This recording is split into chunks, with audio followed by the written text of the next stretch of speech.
The Goose Girl. The king of a great land died and left his queen to take care of their only child. This child was a daughter who was very beautiful, and her mother loved her dearly and was very kind to her. And there was a good fairy too, who was fond of the princess and helped her mother to watch over her. When she grew up, she was betrothed to a prince who lived a great way off, and as the time drew near for her to be married, she got ready to set off on her journey to his country.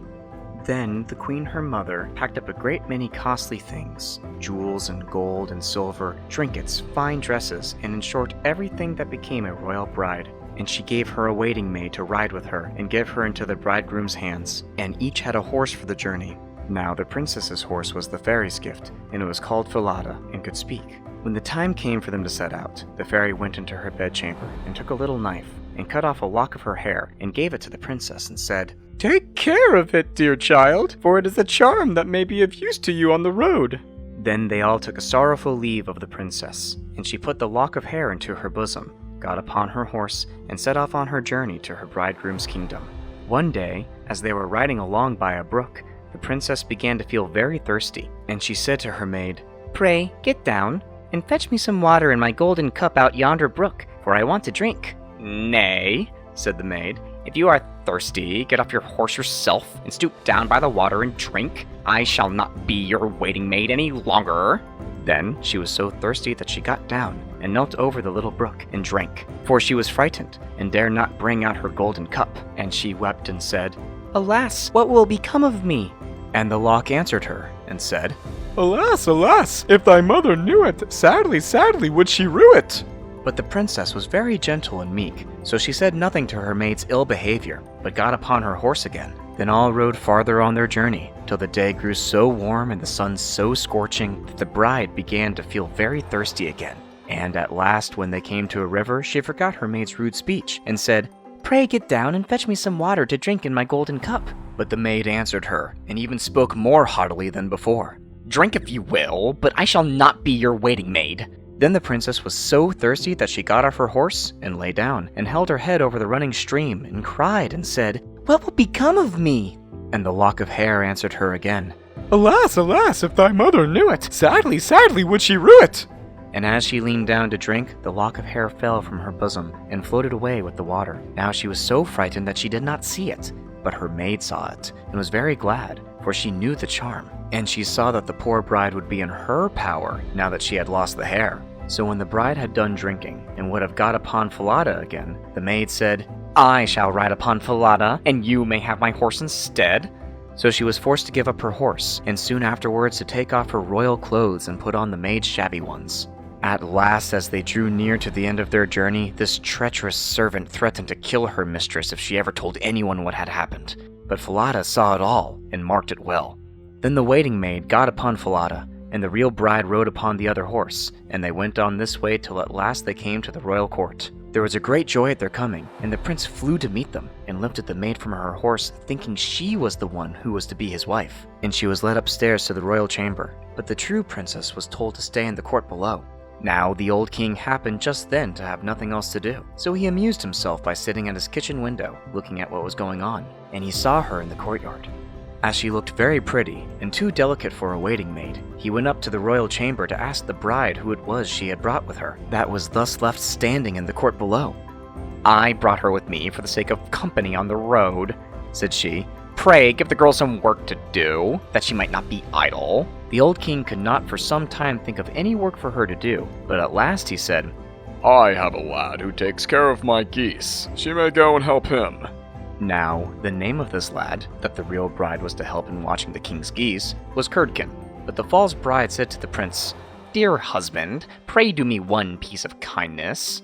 "That I will," said the prince. "Then tell one of your slaughterers to cut off the head of the horse I rode upon, for it was very unruly, and plagued me sadly on the road." But the truth was, she was very much afraid lest Falada should one day or other speak, and tell all she had done to the princess. She carried her point, and the faithful Falada was killed. But when the true princess heard of it, she wept, and begged the man to nail up Falada's head against a large dark gate of the city, through which she had come to pass every morning and evening, that there she might still see him sometimes. Then the slaughterer said he would do as she wished, and cut off the head, and nailed it up under the dark gate. Early the next morning, as she and Curdken went through the gate, she said sorrowfully, "Falada, Falada, here thou hangest." And the head answered, Bride, bride, there thou gangest. Alas, alas, if thy mother knew it, sadly, sadly would she rue it. Then they went out of the city, and drove the geese on. And when she came to the meadow, she sat down upon a bank there, and let down her waving locks of hair, which were all pure silver. And when Curdken saw it glitter in the sun, he ran up, and would have pulled some out of the locks. But she cried, "Blow, breezes, blow, let Curdken's hat go! Blow, breezes, blow, let him after it go! O'er hills, dales, and rocks, away be it whirled, till the silvery locks are all combed and curled!" Then there came a wind, so strong that it blew off Curdken's hat, and away it flew over the hills, and he was forced to turn and run after it, till, by the time he came back, she had done combing and curling her hair, and had put it up safe again. Then he was very angry and sulky, and would not speak to her at all, but they watched the geese until it grew dark in the evening, and then drove them homewards. The next morning, as they were going through the dark gate, the poor girl looked up at Falada's head and cried, "Falada, Falada, there thou hangest!" And the head answered, Bride, bride, there thou gangest. Alas, alas, if thy mother knew it, sadly, sadly would she rue it. Then she drove on the geese, and sat down again in the meadow, and began to comb out her hair as before, and Curdken ran up to her, and wanted to take hold of it, but she cried out quickly, "Blow, breezes, blow, let Curdken's hat go! Blow, breezes, blow, let him after it go! O'er hills, dales, and rocks, away it be whirled, till the silvery locks are all combed and curled!" Then the wind came and blew away his hat, and off it flew a great way, over the hills and far away, so that he had to run after it. And when he came back, she had bound up her hair again, and all was safe. So they watched the geese till it grew dark. In the evening, after they came home, Curdken went to the old king and said, "I cannot have that strange girl to help me to keep the geese any longer." Why? Said the king. "Because, instead of doing any good, she does nothing but tease me all day long." Then the king made him tell him what had happened.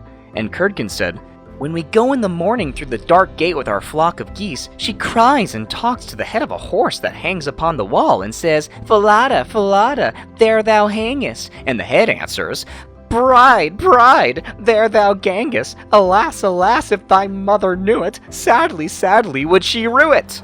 And Curdken went on telling the king of what had happened upon the meadow where the geese fed, how his hat was blown away, and how he was forced to run after it, and to leave his flock of geese to themselves. But the old king told the boy to go out again the next day, and when morning came he placed himself behind the dark gate, and heard how she spoke to Falada, and how Falada answered. Then he went into the field and hid himself in a bush by the meadow's side, and soon he saw with his own eyes how they drove the flock of geese, and how, after a time, she let down her hair that glittered in the sun. And then he heard her say, "Blow, breezes, blow, let Curdken's hat go! Blow, breezes, blow, let him after it go! O'er hills, dales, and rocks, away it be whirled, till the silvery locks are all combed and curled." And soon came a gale of wind, and carried away Curdken's hat, and away went Curdken after it, while the girl went on combing and curling her hair. All of this the old king saw, so he went home without being seen, and when the little goose girl came back in the evening, he called her aside, and asked her why she did so. But she burst into tears, and said, "That I must not tell you or any man, or I shall lose my life." But the old king begged so hard that she had no peace till he had told him all the tale, from beginning to end, word for word. And it was very lucky for her that she did so, for when she had done, the old king ordered royal clothes to be put upon her, and gazed on her with wonder. She was so beautiful. Then he called his son and told him that he had only a false bride, for that she was merely a waiting maid, while the true bride stood by. And the young king rejoiced when he saw her beauty, and heard how meek and patient she had been. And without saying anything to the false bride, the king ordered a great feast to be got ready for all his court. The bridegroom sat at the top, with the false princess on one side, and the true one on the other. But nobody knew her again, for her beauty was quite dazzling to their eyes, and she did not seem at all like the little goose girl, now that she had her brilliant dress on. When they had eaten and drank, and were very merry, the old king said he would tell them a tale.